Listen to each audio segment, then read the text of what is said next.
Hello and welcome to our Midweek Conversation of First Baptist Sweetwater, where we strive to be the first responders of God's love. My name is Jerry Hendricks. I'm outside here with my friend T. Hamilton, and it's sort of a reminder that summer has started. Yes, it is. Yeah. That's how we do it during summer. We might do it on location at camp. You never know. Well, we had some scheduling issues and getting things synced up. I hope everyone was able to enjoy their holiday on Monday, or at least got a holiday. I got a holiday. You did get a holiday. It was a great holiday. And I got a vacation. It was great. Tell us a bit about your trip. So went to Kansas City and went to the Negro League Baseball Museum and had a blast there, toured it, went to zoos. Your son would love that. We went to the Kansas City Zoo and Tulsa Zoo. Went to see a Kansas City Royals game, which I love baseball. Stacy loves baseball. Really great park. It's our first stop on the tour. We're going to hit them all. Oh, yeah? As long as they don't put one in like Alaska or Hawaii, we won't go if it's Are you ever going to invite me on one of those? No, you don't like baseball. No, but I like baseball games. Oh, okay. Well, there you go. Not the game of baseball, but baseball games. So then, yeah, sure, you can go. Awesome. We also went to a Savannah Bananas game, which was in a minor league park, home of the AAA Dodgers affiliate. Oh, so cool. It was good. We enjoyed it. Yeah. And then we drove back, and it was a long trip. Yeah, it is a long trip. We got a lot of our book read. I'm glad that you guys got some time away, and hope that everyone's had a chance to kind of get a little break in between the end of school and the start of the summer. So, And summer is here. we missed you on Sunday. Oh, well, thank you. I missed being there. We missed you, but we mostly missed you because it was Pentecost Sunday. Yes. I got pictures, though, from the youth celebration. Well, I was going to say, you would be proud. There were many that paraded into the worship center with their party gear on. Nice. Yes. Nice. So you would not be disappointed in them. I was worried about giving out like any type of flame type thing, so I didn't give out anything with fire. Yeah. Yeah.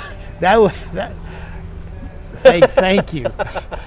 Because, I mean, that would have been well played to do on a Sunday you weren't there. Right. But anyways, glad you didn't do that. No, but it would have been a lit service. I'm just going to use that as much as possible around this time of year. Yes, we do thank you for that. But no, we had a good service and a good reminder of what that Sunday is about, what that experience is about. And so I always enjoy getting to kind of turn that corner. You sort of wrap up the messaging of the church post-resurrection, and then turn a corner and kind of go into the next season. So, Right.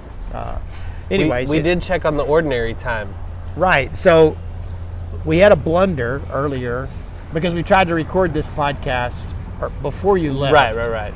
And there was a recording blunder, but we were talking about ordinary time, which is the season that follows Easter. Right. And so Sunday will be the first day of that season. And it's called ordinary time. Yeah. And it's called that because it's ordinary. It's the church's time to get to work, get out there, be the church. Right. And so I thought that was interesting because when you hear it's not well branded. Right. And when you think of it's very ordinary. It is very ordinary.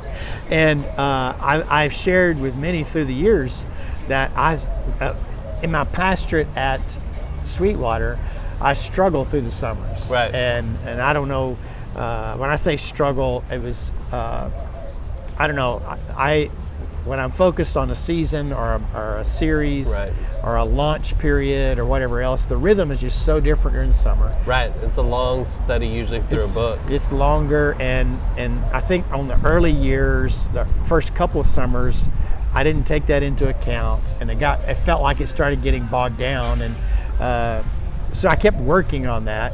But then, you hear that the title of that season is Ordinary Time. Right. I go, wow, that makes sense now. That makes sense, but I'm really not happy with that. Right. But finding that out, the meaning of that season, you can sort of see the transition in that, because this Sunday, it is the message is on the Great Commission. Right. And so I go, I didn't look this up. I probably have not used the Great Commission as much as I would think in terms of primary text. Right. I use it a lot in the overall messaging, but as far as that being the primary text, I've not done that, I don't think, that often. but it moves smoothly into that idea of us practicing our faith, Right. Kind of zeroing in on some of the methodology of preparation. When we talk about becoming disciples and discipling others and going with that gospel message. So I'm going into this ordinary season with far more excitement now that I know the purpose of it. Yeah. And so anyways, looking forward to developing that this Sunday. One of my favorite things that we started and that finally kind of caught with me was that you and I didn't have to do all the baptisms. And I don't know if that's just something you've always done or not, but it was one of those things that opened up when I read the Great Commission. We're all called to baptize. Right. And then there's a funny story that I heard from a friend in Sweetwater that his kid took that seriously and tried to baptize his friend in the school restroom. Like, he just knew that after you follow Jesus, the next thing you do is you're baptized, and he took that literally, and he went and tried to baptize, and I thought that was cool that they took it. This is what you do. That's your second step. Follow them, be baptized. That's an interesting story. We'll have to follow up in on. The sink. Let me just clarify. This is not a veiled joke about a swirly. He tried to legitimately baptize him in the sink, or using the sink. So I didn't want that to come across as not serious. I am serious, and I thought it was a really cool story. But yeah.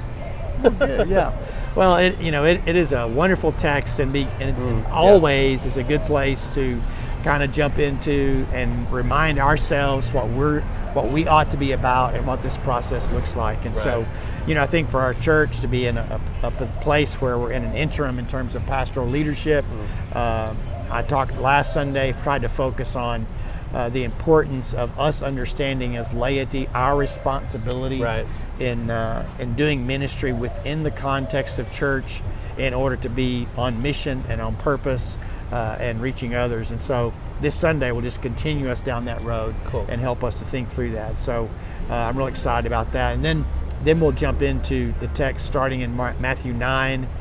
For the rest of the summer, we'll go pretty much through those chapters until we get to launch Sunday, about the third week in August or something like that. So, yeah, Matthew, not as fun for me as Mark would be, but we just did Mark, so I'm okay with that. Right. Well, I did look ahead to the text and all for next week, and I'm excited on the pairing of it. That's one of the things that I've looked at a bit more intentionally this year, post-resurrection, was the pairing of the passages that are in the lectionary, because I think they give us additional guidance, on the theme that we're trying to develop and how we can better communicate, where we are in this particular season. And so this week, not so much. I mean, it's pretty much zeroed in on the Great Commission, but next week you'll start to see that. So real excited about that.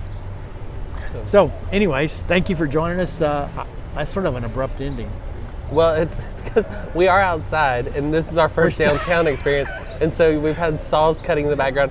There's a bird jumping around us. I mean, I love it. Yeah, I like on location, but it definitely isn't the studio feel. Well, and we've had some equipment upgrades, though. We do. That have made this a little easier than when we were. Can you imagine the Yeti mic at this? That would have been difficult. So, anyways, hopefully we can continue to do this a few times throughout the summer. Yeah, we'll have to. Right now, we're in downtown Abilene, right next to Monk's Coffee Shop. You may recognize the fountain behind us.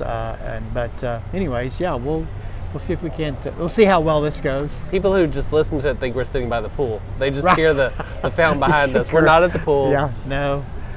Could have been, but not today. Not today. Maybe an episode from the camp pool. The wheels are turning. Yeah, the wheels are turning now. I've got an idea. We got a lot of good coming. Anyways, thanks for joining us this week during our Midweek Conversation. We're off to a good start for this summer. We look forward to seeing you this Sunday as we talk through the Great Commission. See ya.